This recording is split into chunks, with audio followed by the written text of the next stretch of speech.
So welcome back to Inside Marketing. This time it's all about us. I mean, all about you. We're talking about personal branding. So this is motivated by a piece that came out a couple months ago in Fast Company by Martin Lindstrom, talking about the potential for brands to do like micro-segmenting, put your name, your picture on a bottle of Coke or on a postage stamp or on other products. And I wanted to invite in our panel and see what do they think about this. Is this sort of the next logical step of personalization, or is this just no different than putting your name on a T-shirt and it's kind of cute, but there's no real brand value here? What do you think, guys? Is this the future of micro-segmentation and personalized marketing, or is this just a fad? I mean, it just shows that the brand is talking to the individual, right? And I think that's really what marketing today has become primarily about. How personalized can your message be, keeping in mind that it shouldn't just be about putting someone's name on a can, but I think it's a start. I think it's interesting in today's super me-focused generation. You have blogs, you have Twitter, you have Facebook. There's so many ways for people to kind of magnify their self-importance, so to speak. So I think it just, it fits right in. And whether it's something we should encourage or not as marketers, that's, I think, a secondary issue. I think, people love it. I don't see why it wouldn't make sense. So it is all about you, Shilpa. So how about an opposing viewpoint? It's definitely all about me. Jeff, is it all about you?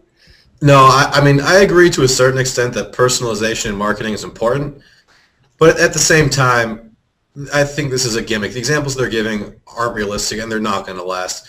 Putting your name on a Coke can, well, it's cool, it's fun, but it's just a little gimmicky thing that eventually, after you have your empty Coke can sitting up on your counter or on your mantle for a certain period of time, you're not going to go out of your way to buy personalized Coke repeatedly. You're just going to buy the nearest Coke you can find.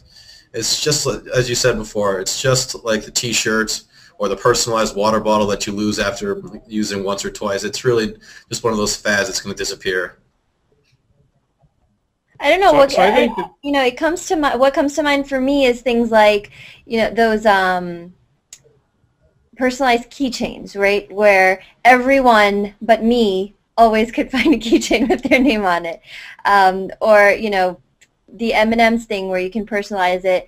It doesn't get old, right? Every time there's an occasion, whether it's a Sweet 16, a bridal shower, whatever, I've seen it pop up all the time. So being able to add that personal touch, really, it's something that it's just eternal. I think people will always love to see their name on things.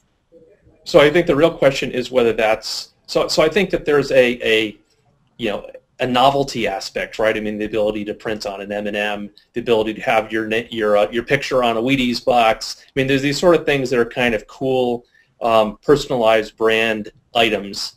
I think that there's a deeper thing here. So those are, I guess, examples. In the article that I referred to, talked about specific examples, but I think there's a deeper sort of trend here towards micro-segmenting and personalization, and these are kind of visible, tangible examples. But if you think about the ability to pull in location information with mobile advertising, sort of the next level of behavioral targeting in terms of online, there's no doubt that marketers are looking for ways to reach individuals in a natural way, have a natural discussion with them. And whether that results in somebody's name being in lights, so to speak, or not, I think that's actually a separate issue. I mean, these are kind of cool, fun, promotional type campaigns, but I think there's no doubt that people would love if they felt like marketers understood who they were and they were speaking to them, and even they could sort of use their friends to speak to them, which is hinted at in this article. But some of the advertising units that Facebook has been working with, for example, the sponsored stories, the ability to feature your friends in advertising. Now, not everybody likes that idea, but there's no doubt that